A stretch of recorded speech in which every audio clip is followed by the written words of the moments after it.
Have you ever looked around and just wondered why some of the most talented, most faithful people you know just can't seem to get a break? I mean, they're brilliant, they work so hard, but they're constantly overlooked. It's like they're playing by a set of rules that, well, they just aren't working. It's a seriously frustrating question, isn't it? You see people with way less skill, maybe even less integrity, and they're just flying past you. Meanwhile, so many good people feel stuck on the sidelines. Now, the world's answer is always the same. Hustle more, network harder, just grind it out. But what if that's all wrong? What if we've been trying to win a game using the wrong rulebook entirely? And this gets to the heart of it. There are two completely different economic systems running at the same time. You've got the world system, right? It's all about your skill, your hustle, your hard labor. But then there's heaven's economy. And that system, it runs on a whole different currency. Favor, divine placement, and spiritual access. In that economy, one single day of favor is worth more than a lifetime of labor. Let's dig into that blueprint. Okay, so before we can even begin to talk about wealth or influence or any of that, we have to start at square one, the absolute foundation, and that's your identity. The idea here is that everything, and I mean everything, flows from this. It's not just about salvation, it's about being reinstated. The wording here is so specific, and it's crucial. It says the cross didn't just clean us up, it actually crowned us. See, when Adam fell, humanity lost two huge things.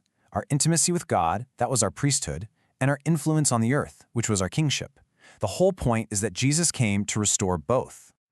So what does this actually look like, this merged identity? Well, in the old days, these roles were totally separate. You were either a priest and you had access to God, or you were a king with authority on earth. You couldn't be both. But this reinstatement brings them together, creating this powerful combination of spiritual access and real earthly authority.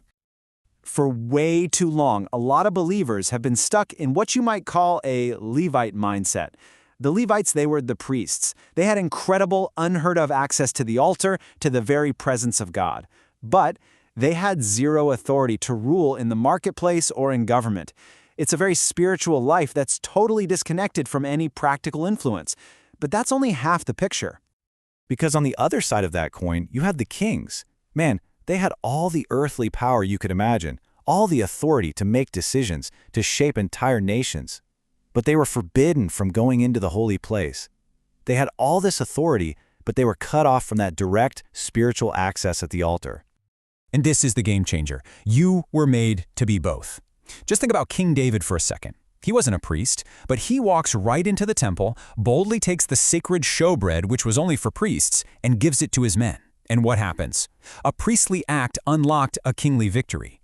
Your revelation of who you are, that becomes your permission slip from heaven to act. So once you really get this new identity as both a king and a priest, your entire way of doing things has to change. You stop trying to kick down doors, and instead, you position yourself for doors to be opened for you. This is that massive shift from hustle to favor. You know, the world is constantly screaming at us. Network, promote yourself, be seen. But this scripture, it points to a totally different path. The focus isn't on chasing after visibility. It's on preparing for the visibility that God is going to bring. Favor is basically God shaping how the key people see you. Joseph is the ultimate example of this. I mean, think about it. He wasn't sending out his resume from a prison cell. He wasn't networking with the guards trying to get a promotion. He just stewarded his gift, interpreting dreams, right where he was. And then, in a single day, boom, he goes from prisoner to prime minister. That is not the result of labor. That is the raw power of favor. So how does this actually work? Let's look at Daniel in Babylon. He was promoted, not because of his connections, but because he carried divine wisdom. Leaders and kings, at the end of the day, they're not drawn to hype. They are desperately looking for authentic solutions. And when your solution carries the wisdom of God, it becomes absolutely impossible for them to ignore. Okay, so favor opens the doors, but what do you have when you walk through them? This brings us to a super practical idea about resources, something called the law of conversion. And the idea is actually really simple. God almost never gives you a finished product. He gives you seeds. See, true kingdom wealth isn't about sitting around waiting to win the lottery. It's about having the ability to see the potential in what you already have and then transforming it. Wheat has to be crushed and processed to become bread. The real value is unlocked in that process of conversion.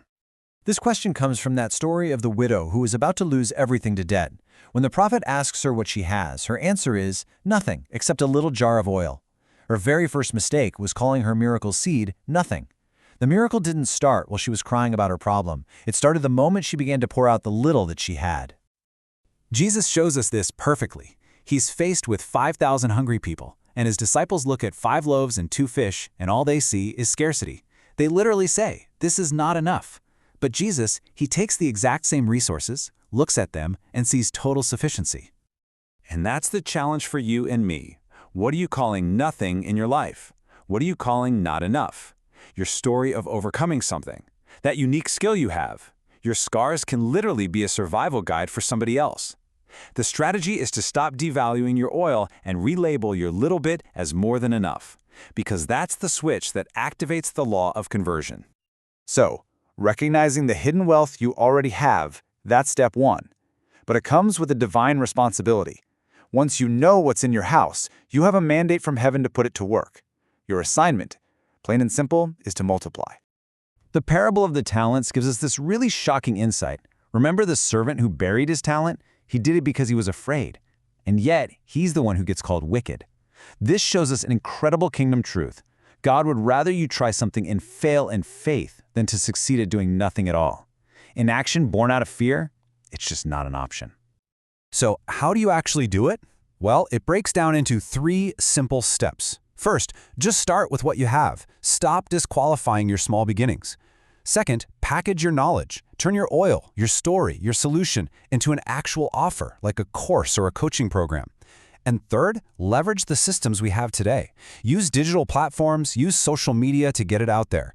You have the identity of a king and a priest. You operate by favor, not just hustle. The wealth you're looking for is already in your hands in seed form, and your mandate could not be clearer. So, stop waiting. Seriously, stop waiting for one more sign, one more confirmation. The kingdom actually suffers when you hide your oil. It's time. Take that little jar, that idea, that skill you've been sitting on, and just start pouring. Look, this isn't just about starting a business. It's about obedience. This is your moment. This is your charge. For such a time as this, your assignment begins right now. And really, that's the question that this all leaves us with. It's not just about what you can build for yourself, but who you can impact. What destinies, what breakthroughs for other people are just waiting on the other side of your obedience? What destiny is waiting on you?